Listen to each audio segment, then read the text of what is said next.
ماہنامہ سلطان الفقر مارچ 2023 سے ایک مضمون اسلام کی بہادر خواتین، تحریر امامہ رشید سروری قادری۔ اسلامی تاریخ میں ایسی بہت سی بہادر اور جرأت مند خواتین گزری ہیں جنہوں نے اپنی ساری زندگی قابلیت اور ذہانت کے ساتھ اسلام کی بقا کے لیے لڑتے ہوئے گزار دی۔ ان خواتین نے اپنا سب کچھ اللہ اور اس کے رسول صلی اللہ علیہ وآلہ وسلم کے لیے قربان کر دیا اور کسی بھی لمحہ اپنی جان دینے سے گریز نہ کیا۔ مضمون کی طوالت کے پیش نظر ان مایہ ناز خواتین میں سے چند ایک کا ذکر پیش خدمت ہے۔ حضرت صفیہ رضی اللہ تعالی عنہ بنت عبد المطلب۔ حضرت صفیہ رضی اللہ تعالی عنہ حضور صلی اللہ علیہ وآلہ وسلم کے دادا حضرت عبد المطلب کی صاحبزادی اور آپ صلی اللہ علیہ وآلہ وسلم کی پھوپھی تھیں۔ آپ رضی اللہ تعالی عنہ کی والدہ کا نام حالہ بنت وہب تھا، جو حضور علیہ السلام کی والدہ حضرت آمنہ رضی اللہ تعالی عنہ بنت وہب کی خالہ زاد بہن تھیں۔ نیز حضرت صفیہ رضی اللہ تعالی عنہ سید الشہداء حضرت حمزہ رضی اللہ تعالی عنہ کی حقیقی بہن تھیں، اور آپ رضی اللہ تعالی عنہ عشرہ مبشرہ میں شامل حضرت زبیر رضی اللہ تعالی عنہ کی والدہ تھیں۔ آپ رضی اللہ تعالی عنہ بہت بہادر اور شیر دل خاتون تھیں۔ غزوہ خندق کے موقع پر کفار کے 10,000 جنگجوؤں کا مشترکہ لشکر مدینے کو تخت و تاراج کرنے کے لیے آندھی و طوفان کی طرح قریب آتا جا رہا تھا۔ شہر کی حفاظت کے لیے خندق کھودنے کا کام پایہ تکمیل کو پہنچ چکا تھا۔ آپ رضی اللہ تعالیٰ عنہ کو مسلمان خواتین اور بچوں کی حفاظت کی فکر تھی۔ اس زمانے میں انصار کے قلعوں میں سب سے مضبوط اور محفوظ قلعہ شاعر رسول حضرت حسان بن ثابت رضی اللہ تعالیٰ عنہ کا قلعہ فارے تھا، جو بنو قریظہ کی یہودی آبادی سے متصل تھا۔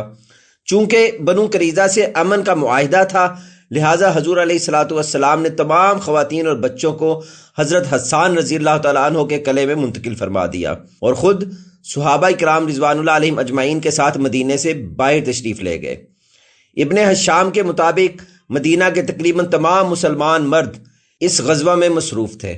کفار کی فوج خندق کے باہر سے مدینے کا محاصرہ کر چکی تھی کہ اچانک بنو قریظہ نے حضور اکرم صلی اللہ علیہ وآلہ وسلم سے معاہدہ توڑ کر کفار مکہ کا ساتھ دینے کا اعلان کر دیا۔ اس کے ساتھ ہی مدینے کے اندر موجود یہودیوں نے قلعہ پر حملے کی منصوبہ بندی کر لی۔ انہوں نے حملے سے قبل ایک جاسوس قلعے کے معائنہ کے لیے بھیجا۔ یہ شخص اندر کی سنگن لینے اور فوجی طاقت کا اندازہ کرنے کی کوشش کر رہا تھا کہ حضرت صفیہ رضی اللہ تعالی عنہ کی اس پر نظر پڑ گئی۔ وہ صاحب فراست خاتون تھی۔ اس یہودی کی پراسرار حرکات و سکنات سے انہیں اندازہ ہو گیا کہ یہ شخص ضرور کوئی جاسوس ہے۔ حضرت صفیہ رضی اللہ تعالی عنہ فوری طور پر قلعے کے نگران حضرت حسان رضی اللہ تعالیٰ عنہ کے پاس پہنچی اور انہیں اپنے خدشات سے آگاہ کرتے ہوئے درخواست کی کہ اس شخص کو قتل کر دیں۔ حضرت حسان رضی اللہ تعالیٰ عنہ عمر رسیدہ تھے، لہٰذا انہوں نے کہا اگر میں اس یہودی سے لڑنے کے قابل ہوتا تو اس وقت یہاں بیٹھنے کی بجائے رسول اللہ کے ساتھ جہاد میں مصروف نہ ہوتا۔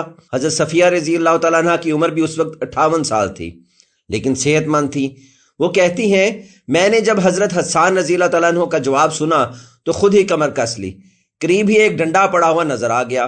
میں اسے مضبوطی سے پکڑ کر دروازے کی جانب گئی۔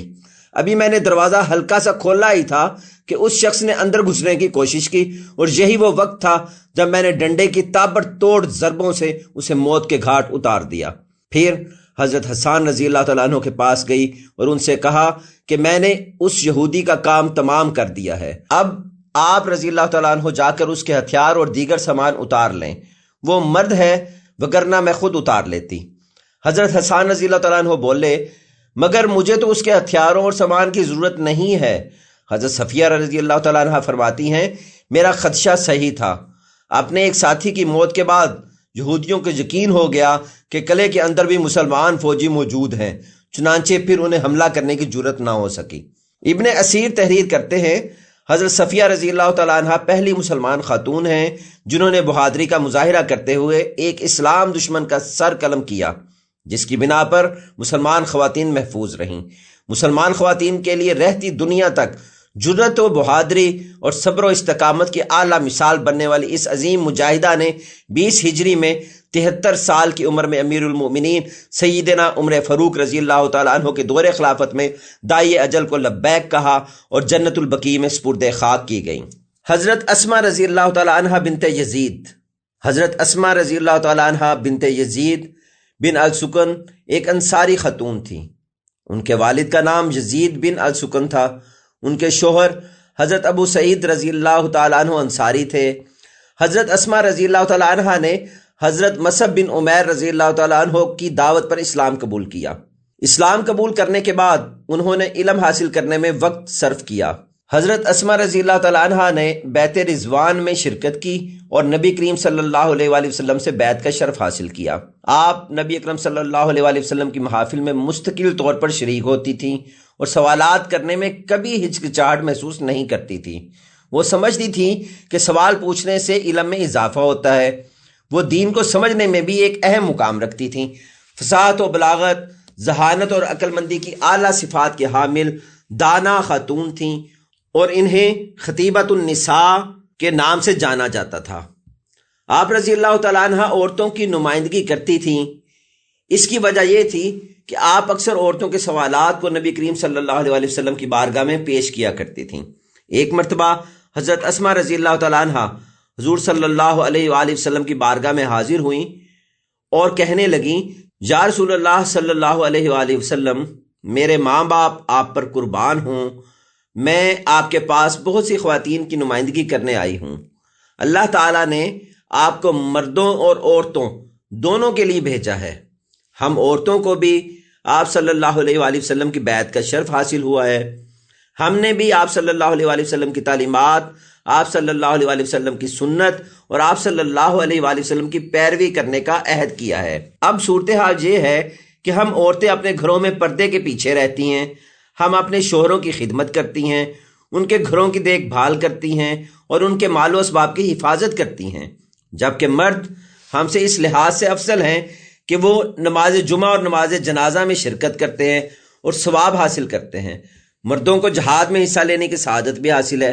کیا ہم عورتوں کو بھی اس ثواب میں سے کچھ حصہ ملے گا جو ان مردوں کو دیا جاتا ہے؟ یہ سن کر نبی پاک صلی اللہ علیہ وآلہ وسلم نے صحابہ کرام رضوان اللہ علیہم اجمعین کی طرف دیکھا اور فرمایا، دیکھو اس عورت نے اپنے دین کے بارے میں کتنا اچھا سوال کیا ہے۔ پھر آپ صلی اللہ علیہ وآلہ وسلم نے حضرت اسماء رضی اللہ تعالیٰ عنہ سے فرمایا، سنو اور پھر عورتوں کو بتاؤ، اگر عورتیں اپنے شوہروں کی خدمت کریں، انہیں خوش رکھیں، ہمیشہ ان کی خوشنودی حاصل کریں اور ان کی اطاعت کریں تو عورتوں کو بھی مردوں کے اعمال کے برابر اجر ملے گا۔ حضرت اسماء رضی اللہ تعالیٰ عنہ آپ صلی اللہ علیہ وآلہ وسلم کے جواب کے بعد خوشی خوشی چلی گئیں اور انہوں نے رسول اللہ صلی اللہ علیہ وآلہ وسلم سے جو کچھ سنا تھا وہ باقی خواتین کو بتایا۔ یہ بشارت سن کر سب خواتین بہت خوش ہوئیں۔ تب سے وہ گھر کے کام کو عبادت سمجھنے لگی کہ ان پر بوجھ نہیں بلکہ ثواب ہے۔ بہت سی دوسری خواتین صحابیات کی طرح حضرت اسماء رضی اللہ تعالیٰ عنہ بھی رسول اللہ صلی اللہ علیہ وآلہ وسلم سے بہت محبت کرتی تھیں۔ آپ صلی اللہ علیہ وآلہ وسلم کی خدمت کرتی تھیں اور جب بھی ممکن ہوتا تھا آپ صلی اللہ علیہ وآلہ وسلم کے لیے کچھ کھانے کا انتظام کرتی تھیں۔ ایک مرتبہ حضور علیہ الصلوۃ والسلام نے حضرت اسماء رضی اللہ تعالیٰ عنہ کے گھر میں مغرب کی نماز پڑھی۔ آپ صلی اللہ علیہ وآلہ وسلم کے ساتھ 40 صحابہ کرام تھے۔ حضرت اسماء رضی اللہ تعالیٰ عنہ نے تھوڑا سا سالن اور روٹی کے چند ٹکڑے نبی کریم صلی اللہ علیہ وآلہ وسلم کو پیش کیے۔ سب نے اس کھانے میں سے کھایا، پھر بھی ختم نہ ہوا۔ کھانے کے بعد آپ صلی اللہ علیہ وآلہ وسلم نے پانی کے برتن میں پانی پیا اور چلے گئے۔ حضرت اسماء رضی اللہ تعالیٰ عنہ فرماتی ہیں کہ جب میرے خاندان کے لوگ بیمار ہوتے تو ہم وہ پانی پیتے تھے جو رسول اللہ صلی اللہ علیہ وآلہ وسلم اور صحابہ کرام رضوان اللہ علیہم اجمعین نے برتن میں چھوڑا تھا، اور وہ تندرست ہو جاتے، اور اس کی بدولت ہی ہمارا رزق بڑھ گیا۔ حضرت اسماء رضی اللہ تعالیٰ عنہ جہاد کی بھی خواہش مند تھیں اور اپنی ذہانت اور بہادری کے ساتھ کئی مواقع پر مسلم فوج میں شامل ہوئیں۔ حضرت عمر بن خطاب رضی اللہ تعالیٰ عنہ کے دور میں بازنطینیوں کے ساتھ جنگ یرموک میں زخمیوں کی دیکھ بھال اور مجاہدوں کو پانی پلانے کے لیے حصہ لیا۔ جب دشمنوں کا حملہ خواتین کے خیموں کی طرف ہوا تو حضرت اسماء رضی اللہ تعالیٰ عنہ اپنے خیمے کا کھمبا پکڑ کر میدان جنگ میں چلی گئیں اور 9 بازنطینی فوجیوں کو ہلاک کر دیا۔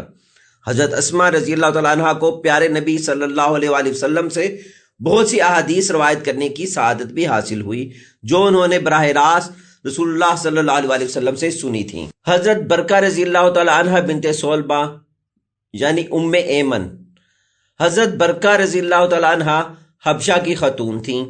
وہ حبشی صلبہ بن عمرو کی بیٹی تھیں، لیکن آپ رضی اللہ تعالیٰ عنہ اپنی کنیت ام ایمن کے نام سے زیادہ مشہور و معروف ہیں۔ ام ایمن نبی کریم صلی اللہ علیہ وآلہ وسلم کے پدر بزرگوار حضرت عبداللہ رضی اللہ تعالیٰ عنہ بن عبد المطلب کی خادمہ تھیں۔ رسول اللہ صلی اللہ علیہ وآلہ وسلم کی والدہ ماجدہ حضرت آمنہ رضی اللہ تعالیٰ عنہ کی وفات کے بعد انہوں نے رسول اللہ صلی اللہ علیہ وآلہ وسلم کی دیکھ بھال کی ذمہ داری ایک ماں کی طرح بخوبی نبھائی۔ حضرت خدیجہ رضی اللہ تعالیٰ عنہ سے شادی کے بعد نبی کریم صلی اللہ علیہ وآلہ وسلم نے ام ایمن کو آزاد کر دیا اور ان کی شادی حضرت عبید بن زید سے کر دی۔ اس شادی سے ان کا بیٹا ایمن پیدا ہوا اور اس طرح وہ ام ایمن یعنی ایمن کی ماں کے نام سے مشہور ہوئیں۔ حضرت محمد صلی اللہ علیہ وآلہ وسلم کے اعلان نبوت کے بعد ام ایمن بھی اسلام قبول کرنے والوں میں شامل تھیں اور ان کے بعد ان کے خاندان نے بھی آپ صلی اللہ علیہ وآلہ وسلم کی پیروی کی۔ حضرت عبید بن زید جنگ خیبر میں رسول اللہ صلی اللہ علیہ وآلہ وسلم کی دفاع میں لڑتے ہوئے شہید ہوئے، جبکہ ایمن جنگ حنین میں شہید ہوئے۔ حضرت عبید کی شہادت کے بعد نبی کریم صلی اللہ علیہ وآلہ وسلم نے ام ایمن کا عقد حضرت زید رضی اللہ تعالیٰ عنہ بن حارث سے کروا دیا۔ ان کے ہاں ایک بیٹا پیدا ہوا جس کا نام اسامہ تھا۔ حضرت اسامہ بن زید رضی اللہ تعالیٰ عنہ کو حضور علیہ الصلوۃ والسلام نے فوج کا سربراہ مقرر کیا اور بازنطینی سلطنت میں اسامہ رضی اللہ تعالیٰ عنہ بن زید نے کامیاب مہم کی قیادت کی۔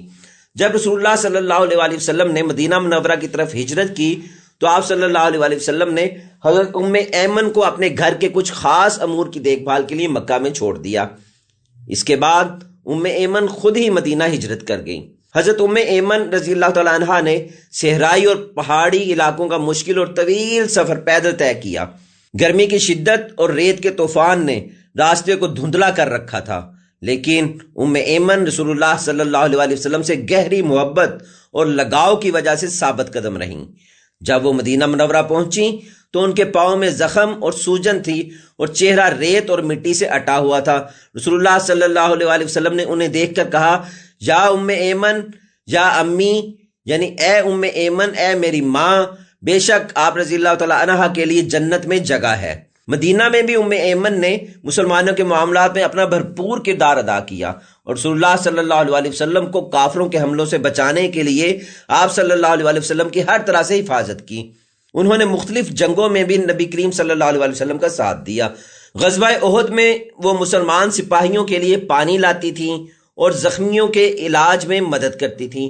جنگ کے دوران جب رسول اللہ صلی اللہ علیہ وآلہ وسلم کے شہید ہونے کی افواہ پھیلی تو بہت سے مسلمان میدان جنگ سے بھاگ گئے، جبکہ ام ایمن رضی اللہ تعالیٰ عنہ اپنی جگہ پر کھڑی رہیں۔ انہوں نے بھاگتے ہوئے سپاہیوں پر مٹی ڈالی، انہیں ایک تکلا پیش کیا اور کہا، مجھے اپنی تلوار دو اور تم تکلا گھماؤ۔ وہ کچھ دوسری مسلمان عورتوں کے ساتھ جنگ کے ارادے سے میدان جنگ میں پہنچی اور دشمن کے ایک سپاہی کے تیر سے زخمی ہو گئیں۔ ام ایمن نے غزوہ خیبر اور حنین میں بھی آپ صلی اللہ علیہ وآلہ وسلم کی ہر لحاظ سے حفاظت کی۔ نبی اکرم صلی اللہ علیہ وآلہ وسلم کو ام ایمن رضی اللہ تعالیٰ عنہا سے بہت محبت تھی اور انہیں ماں کا درجہ دیتے تھے۔ رسول اللہ صلی اللہ علیہ وآلہ وسلم اکثر ان کی عیادت کرتے اور ان سے پوچھتے، یا امی آپ خیریت سے ہیں؟ اور وہ جواب دیتی تھیں، میں خیریت سے ہوں یا رسول اللہ، جب تک اسلام ہے۔ رسول اللہ صلی اللہ علیہ وسلم کی وصال کے بعد حضرت ابو بکر صدیق رضی اللہ تعالیٰ عنہ اور حضرت عمر فاروق رضی اللہ تعالیٰ عنہ ان کی عیادت کے لیے آتے تھے، جس طرح نبی کریم صلی اللہ علیہ وآلہ وسلم ان کی عیادت کرتے تھے۔ حضرت ام ایمن اس لحاظ سے منفرد تھیں کہ وہ واحد خاتون تھیں جو پیدائش سے لے کر وفات تک پوری زندگی رسول اللہ صلی اللہ علیہ وسلم کے قریب رہیں۔ ان کی زندگی رسول اللہ صلی اللہ علیہ وسلم کے گھر کی بے لوث خدمت میں گزری۔ حضرت برکہ رضی اللہ تعالیٰ عنہا نہایت شریف النفس، حلیم اور رسول اللہ صلی اللہ علیہ وسلم کے لیے گہری عقیدت رکھتی تھیں۔ سب سے بڑھ کر یہ کہ دین اسلام سے ان کی عقیدت مضبوط اور غیر متزلزل تھی۔ آپ رضی اللہ تعالیٰ عنہ کا انتقال سیدنا عثمان بن عفان رضی اللہ تعالیٰ عنہ کے دور خلافت میں ہوا۔ حضرت ام عمارہ نصیبہ رضی اللہ تعالی عنہ بنت کعب، آپ رضی اللہ تعالی عنہ کا نام نصیبہ بنت کعب تھا اور ام عمارہ کنیت تھی۔ آپ رضی اللہ تعالی عنہ کا تعلق مدینہ کے قبیلہ خزرج کے خاندان نجار سے تھا، اور آپ رضی اللہ تعالی عنہ مدینہ میں اسلام قبول کرنے والوں میں سے ایک تھیں۔ نبی کریم صلی اللہ علیہ وآلہ وسلم کی صحابیہ ہونے کے ناطے ان سے بہت سی خوبیاں منسوب تھیں۔ انہوں نے جنگ احد میں بھرپور حصہ لیا اور رسول اللہ صلی اللہ علیہ وآلہ وسلم کی ہر لمحہ حفاظت فرمائی۔ جنگ کے آغاز میں وہ پیاسے جنگجوؤں کے لیے پانی لا رہی تھیں اور زخمیوں کی دیکھ بھال کر رہی تھیں۔ جب لڑائی مسلمانوں کے حق میں ہو رہی تھی تو تیر اندازوں نے رسول اللہ صلی اللہ علیہ وسلم کے حکم کی نافرمانی کی، میدان چھوڑ کر چلے گئے اور اس فتح کو شکست میں بدل دیا۔ جب حضرت نصیبہ رضی اللہ تعالی عنہ کو معلوم ہوا کہ رسول اللہ صلی اللہ علیہ وسلم کی جان کو خطرہ ہے تو اپنی تلوار اور کمان ہاتھ میں لیے حرکت میں آ گئیں اور اس چھوٹے سے گروہ میں شمولیت اختیار کر لی جو رسول اللہ صلی اللہ علیہ وسلم کے ساتھ مضبوطی سے کھڑے تھے اور آپ صلی اللہ علیہ وسلم کو کافروں کی تیروں سے بچا رہے تھے۔ جب بھی آپ صلی اللہ علیہ وسلم کے پاس خطرہ آیا تو حضرت نصیبہ رضی اللہ تعالی عنہ آپ صلی اللہ علیہ وسلم کی حفاظت کے لیے وہاں موجود ہوتی تھیں۔ انہوں نے حضور علیہ الصلوۃ والسلام کی حفاظت کے لیے کئی زخم اور تیر بھی برداشت کیے۔ ان کی بہادری کے متعلق رسول اللہ صلی اللہ علیہ وسلم نے فرمایا، میں جہاں بھی مڑا بائیں یا دائیں میں نے ام عمارہ رضی اللہ تعالی عنہ کو میرے لیے لڑتے دیکھا، وہ میری حفاظت کے لیے ڈھال بنی رہی۔ حضرت نصیبہ رضی اللہ تعالی عنہ بہت سی جنگوں، خیبر، فتح مکہ میں بھی شامل ہوئیں اور بھرپور طاقت اور بہادری کے ساتھ دشمنان اسلام کا مقابلہ کرتی رہیں۔ اس عظیم خاتون کا انتقال 13 ہجری میں ہوا اور جنت البقیع میں دفن ہوئیں۔ حضرت خولہ رضی اللہ تعالی عنہ بنت عزور، حضرت خولہ رضی اللہ تعالی عنہ بنت عزور بنو سعد کے نام سے معروف عرب قبیلے کے ایک طاقتور سردار کی بیٹی تھیں۔ ان کا خاندان اسلام قبول کرنے والوں میں سب سے پہلا تھا۔ حضرت خولہ رضی اللہ تعالی عنہ نبی اکرم صلی اللہ علیہ وسلم کی بہادر صحابیہ تھیں۔ بہت سی خواتین کی طرح حضرت خولہ رضی اللہ تعالی عنہ بنت عزور بھی اسلام کی بہادر جنگجوؤں کی فہرست میں شامل ہیں۔ حضرت خولہ رضی اللہ تعالی عنہ حضرت زرار رضی اللہ تعالی عنہ بن عزور کی بہن تھیں جو 7ویں صدی میں مسلمانوں کی فوج کے سپاہی اور کمانڈر تھے۔ حضرت زرار رضی اللہ تعالیٰ عنہ اپنے وقت کے ایک بڑے ہنرمند جنگجو تھے اور انہوں نے حضرت خولہ رضی اللہ تعالیٰ عنہ کو وہ سب کچھ سکھایا جو وہ لڑائی کے بارے میں جانتے تھے، نیزہ بازی، تلوار زنی وغیرہ۔ اس طرح حضرت خولہ رضی اللہ تعالیٰ عنہ بھی ایک جنگجو بن گئیں۔ وہ اپنے بھائی زرار سے پیار کرتی تھیں۔ حضرت خولہ رضی اللہ تعالیٰ عنہ اور ان کے بھائی ہر جگہ اکٹھے جاتے تھے، خواہ بازار ہو یا میدان جنگ۔ حضرت خولہ رضی اللہ تعالیٰ عنہ ایک شاعرہ اور نرس بھی تھیں اور اپنے ان عظیم فنون میں با کمال تھیں۔ میدان جنگ میں حضرت خولہ رضی اللہ تعالیٰ عنہ کی صلاحیتیں اپنے بھائی کے ساتھ جا بجا نظر آئیں۔ 636 عیسوی میں بازنطینی فوج کے خلاف دمشق کے محاصرے میں جنگ یرموک ہوئی۔ اس لڑائی میں حضرت خولہ رضی اللہ تعالیٰ عنہ نے زخمی فوجیوں کو طبی امداد فراہم کرنے کے لیے مسلم افواج کا ساتھ دیا تھا۔ اس جنگ کے سربراہ حضرت خالد بن ولید تھے۔ حضرت زرار رضی اللہ تعالیٰ عنہ مسلم فوج کے ایک دستے کی قیادت کر رہے تھے۔ جنگ کے دوران حضرت زرار نے اپنا نیزہ کھو دیا، گھوڑے سے گرے اور بازنطینی فوج نے انہیں قیدی بنا لیا۔ اس موقع پر حضرت خولہ رضی اللہ تعالیٰ عنہ نے ایک جنگجو کی زرہ پہنی، اپنے چہرے کو نقاب سے ڈھانپا، اپنی کمر کو سبز شال میں لپیٹا۔ جنگ کے دوران حضرت زرار رضی اللہ تعالیٰ عنہ نے اپنا نیزہ کھو دیا، گھوڑے سے گرے اور بازنطینی فوج نے انہیں قیدی بنا لیا۔ اس موقع پر حضرت خولہ رضی اللہ تعالیٰ عنہ نے ایک جنگجو کی زرہ پہنی، اپنے چہرے کو نقاب سے ڈھانپا، اپنی کمر کو سبز شال میں لپیٹا اور اپنی گھوڑی پر سوار ہو کر سرپٹ دوڑتی ہوئی رومن صفوں میں سے گزر گئیں۔ جس نے بھی انہیں روکنے کی کوشش کی اس کے خلاف اپنی تلوار کو مہارت سے استعمال کیا اور بے شمار بازنطینی فوجیوں کو مار ڈالا۔ وہاں موجود مسلم فوج کے ایک فوجی شورابیل ابن حسنہ نے کہا، یہ جنگجو خالد بن ولید کی طرح لڑتا ہے لیکن مجھے یقین ہے کہ وہ خالد نہیں ہے۔ رافع بن عمیرہ الطائی رافع بن عمیرہ الطائی اس واقعہ کو دیکھنے والے جنگجوؤں میں سے ایک تھا۔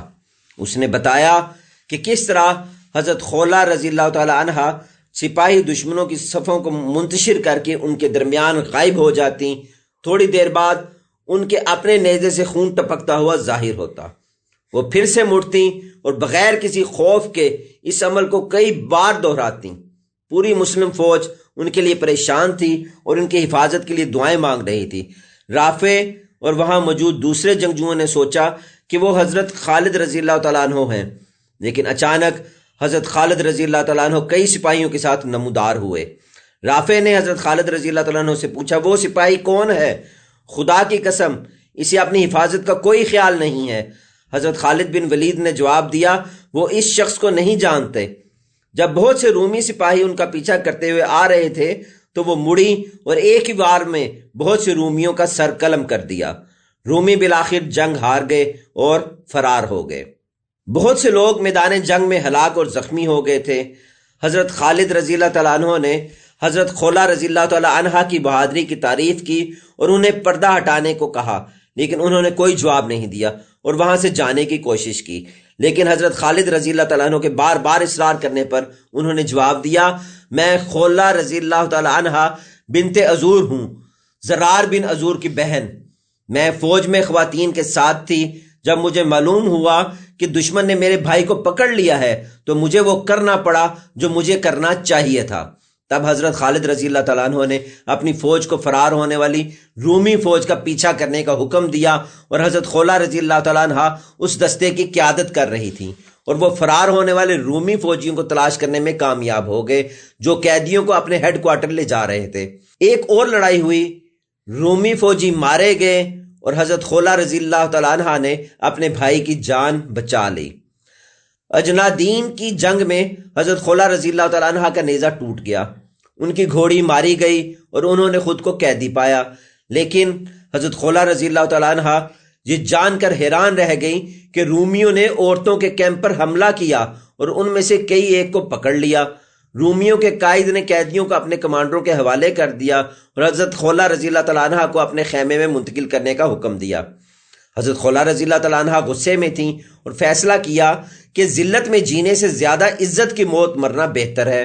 ان کے پاس کوئی ہتھیار نہیں تھا، اس کے باوجود حضرت خولہ رضی اللہ تعالیٰ عنہ عورتوں کے درمیان کھڑی ہوئیں اور انہیں اپنی آزادی اور عزت کے لیے لڑنے یا مرنے کی دعوت دی۔ خواتین ان کے منصوبے پر پرجوش تھیں۔ انہوں نے خیموں کے کھمبے اور کھونٹے لیے اور اپنے ارد گرد تنگ دائرہ بنا کر رومی محافظوں پر حملہ کیا۔ حضرت خولہ رضی اللہ تعالیٰ عنہ نے حملے کی قیادت کی۔ الواقدی کے مطابق انہوں نے 30 رومن فوجیوں کو مار ڈالا۔ انہیں تاریخ کی عظیم ترین بہادر خواتین جنگجوؤں کے نام سے یاد کیا جاتا ہے۔ اردن نے تاریخ میں عرب خواتین کے حصے کے طور پر ان کے اعزاز میں ایک ڈاک ٹکٹ جاری کیا۔ حال ہی میں جدید دور کے عراقی فوج میں خدمات سر انجام دینے والی خواتین سپاہیوں کے ایک یونٹ کو حضرت خولہ رضی اللہ تعالیٰ عنہ کے اعزاز میں خولہ بنت الزور یونٹ کا نام دیا گیا ہے۔ متحدہ عرب امارات میں خواتین کے لیے پہلا ملٹری کالج خولہ بنت الزور ٹریننگ کالج بھی ان کے نام سے منسوب ہے۔ تاریخ اسلام خواتین کی قربانی اور خدمات کا ذکر کیے بغیر نامکمل رہتی ہے، کیونکہ ان بہادر خواتین نے اپنی پوری زندگی اور تمام تر جان و مال دین اسلام کے لیے وقف کر دیا۔ رسول اللہ صلی اللہ علیہ وآلہ وسلم نے اپنی دینی، دعوتی اور تبلیغی جدوجہد کا مرکز جس طرح مردوں کو بنایا اسی طرح عورتوں کو بھی بنایا۔ آپ صلی اللہ علیہ وآلہ وسلم کی تعلیم و تربیت کے نتیجے میں جس طرح خدا پرستی کا مثالی جذبہ مردوں میں پیدا ہوا، اسی طرح خواتین میں بھی انقلابی روح بیدار ہوئی۔ جس طرح رسول اللہ صلی اللہ علیہ وآلہ وسلم سے صحابہ کرام رضوان اللہ علیہم اجمعین نے تربیت پائی، بالکل اسی طرح صحابیات بھی رسول اللہ صلی اللہ علیہ وآلہ وسلم کے فیض، صحبت اور ان کی مثالی تربیت کے زیور سے آراستہ و پیراستہ ہو کر دیگر خواتین کے لیے نجوم ہدایت بن گئیں۔ رسول اللہ صلی اللہ علیہ وآلہ وسلم کی اسی سنت پر عمل پیرا ہوتے ہوئے میرے مرشد پاک سلطان العاشقین حضرت سخی سلطان محمد نجیب الرحمن مجزی اللہ الاقدس بھی، جو کہ قدم محمد پر ہیں، خواتین کی اسی طرح تربیت کرتے ہیں جس طرح مردوں کی تربیت کرتے ہیں۔ آپ مجزی اللہ الاقدس کا فرمان مبارک ہے، مرد لفظ ایک صفت کا نام ہے نہ کہ ہم اس کو جسمانی خد و خال یا شکل سے جانیں، بلکہ مرد ایک شان اور اعلیٰ صفت ہے جو ہر عورت اور مرد میں پائی جاتی ہے، کیونکہ طلب حق کا راستہ مرد ہی اختیار کرتے ہیں۔ اسی بنا پر بہت سی عورتیں مرد ہیں اور بہت سے مرد عورتیں ہیں۔ آج کے لبرل اور آزاد خیال خواتین کو اسلام کی ان بہادر خواتین کے سوانح حیات کا نہ صرف مطالعہ کرنا چاہیے بلکہ ان کی پاکیزہ سیرت کو اپنی زندگیوں میں نافذ بھی کرنا چاہیے۔ جہاں تک ان خواتین کا یہ گلہ ہے کہ اسلام انہیں آزاد اور خود مختار طریقے سے جینے کا حق نہیں دیتا، تو یہ بات سراسر غلط ہے۔ خواتین کو جو عزت، مقام و مرتبہ اور حقوق اللہ اور اس کے رسول اللہ صلی اللہ علیہ وآلہ وسلم نے دین اسلام کی صورت میں عطا کیے ہیں، دنیا کا کوئی بھی مذہب اور معاشرہ اس کی برابری کرنے سے قاصر ہے۔ مجدد دین، امام الوقت اور سلسلہ سروری قادری کے 31ویں شیخ کامل سلطان العاشقین حضرت سخی سلطان محمد نجیب الرحمن مجزی اللہ الاقدس آج کے مرد غالب معاشرے میں خواتین کے حقوق کو عین اسی طرح اہمیت دیتے ہیں جس طرح اللہ اور اس کے رسول اللہ صلی اللہ علیہ وآلہ وسلم نے عورت کو تعظیم و مرتبہ دینے کا حکم فرمایا۔ اس کی وجہ یہی ہے کہ آج کی مضبوط اور خود مختار عورت ہی کل کے روشن مستقبل کو جنم دے سکتی ہے۔ آپ مجزی اللہ الاقدس اپنے مریدین کو بھی اسی بات کی ہدایت کرتے ہیں کہ قرآن و حدیث کی روشنی میں خواتین کے حقوق کا ادب و احترام کریں، کیونکہ یہ نہ صرف سنت نبوی صلی اللہ علیہ وآلہ وسلم ہے بلکہ حکم خداوندی بھی ہے۔ آپ مجزی اللہ الاقدس نے دین اسلام کی حقیقی روح فقر کو خواتین کے لیے بھی عام کر دیا ہے۔ آپ مجزی اللہ الاقدس نے دین اسلام کی حقیقی روح یعنی فقر کو خواتین کے لیے بھی عام کر دیا ہے اور ان کو طالب دنیا و عقبہ سے طالب مولا بنا دیا ہے۔ آپ مجزی اللہ الاقدس کی پاکیزہ اور نورانی صحبت کی تاثیر سے نہ صرف مرد مستفید ہوتے ہیں بلکہ ہزاروں خواتین نے بھی آپ مجزی اللہ الاقدس کی صحبت سے اپنے نفوس کا تزکیہ اور قلوب کا تصفیہ کروایا اور انہیں معرفت حق تعالی اور مجلس محمدی صلی اللہ علیہ وآلہ وسلم کی حضوری حاصل ہوئی۔ فقر کے پیغام کو عام کرنے کے لیے سلطان العاشقین مجزی اللہ الاقدس نے اپنے مریدین کی ظاہری اور باطنی رہنمائی فرمائی۔ ان مریدین میں خواتین بھی شامل ہیں۔ ہر ہفتے منعقد ہونے والی بزم سلطان العاشقین اور دیگر سالانہ اجتماعات پر سلطان العاشقین حضرت سخی سلطان محمد نجیب الرحمن مجزی اللہ الاقدس کی ہدایات کے مطابق خواتین کے لیے خصوصی طور پر اہتمام کیے جاتے ہیں تاکہ خواتین بھی باپردہ طریقے سے ہفتہ وار اور سالانہ محافل میں بھرپور شرکت کر سکیں۔ اس کے علاوہ آپ مجزی اللہ الاقدس کی زیر سرپرستی تحریک دعوت فقر کے ہر شعبہ میں خواتین کو نمائندگی کے مواقع فراہم کیے جاتے ہیں۔ سلطان العاشقین مجزی اللہ الاقدس کی روحانی یا باطنی تربیت کی بدولت آج خواتین کی کثیر تعداد تحریک دعوت فقر کے شعبہ سوشل میڈیا، شعبہ پبلیکیشنز، شارٹ ویڈیو ونگ اور شعبہ ویب سائٹس سمیت دیگر شعبہ جات میں اپنی قابلیت کا لوہا منوا رہی ہیں اور ان ذرائع کے توسط سے گھر بیٹھے فقر کے پیغام کو پوری دنیا میں پھیلا رہی ہیں۔ اللہ پاک سے دعا ہے کہ سلطان العاشقین حضرت سخی سلطان محمد نجیب الرحمن مجزی اللہ الاقدس کا مبارک سایہ ہمیشہ ہم پر سلامت رکھے، ہمیں اپنے مرشد پاک کی بے لوث خدمت کرنے کی توفیق عطا فرمائے اور ہم سب کو استقامت کے ساتھ راہ فقر پر چلنے کی توفیق عطا فرمائے، آمین۔ استفادہ کتب شمس الفقراء تصنیف مبارکہ سلطان العاشقین حضرت سخی سلطان محمد نجیب الرحمن مجزی اللہ الاقدس، سلطان العاشقین ناشر سلطان الفقر پبلیکیشنز، خواتین اسلام کی بہادری تصنیف سید سلیمان ندوی، فروغ اسلام میں خواتین کا کردار تصنیف مفتی محمد خالد حسین نیموی قاسمی۔ ناظرین، اس مضمون کے آخر میں آپ کو ایک خوشخبری ہے، وہ یہ کہ سلسلہ سروری قادری کے موجودہ امام سلطان العاشقین حضرت سخی سلطان محمد نجیب الرحمن مجزی اللہ الاقدس کا انقلابی اقدام ایسی خواتین جو کسی مجبوری یا گھریلو معاملات کے باعث مرشد کامل اکمل سلطان العاشقین حضرت سخی سلطان محمد نجیب الرحمن مجزی اللہ الاقدس کی بارگاہ اقدس میں حاضر نہیں ہو سکتی مگر راہ فقر اختیار کر کے معرفت الہی کی خواہش مند ہیں، اب گھر بیٹھے آن لائن بیعت کی سہولت سے مستفید ہو سکتی ہیں۔ جی ہاں، تحریک دعوت فکر کی درج ذیل ویب سائٹ پر وزٹ کریں اور آن لائن بیعت کی سہولت سے مستفید ہو۔ www.sultan-ul-ashiqeen.com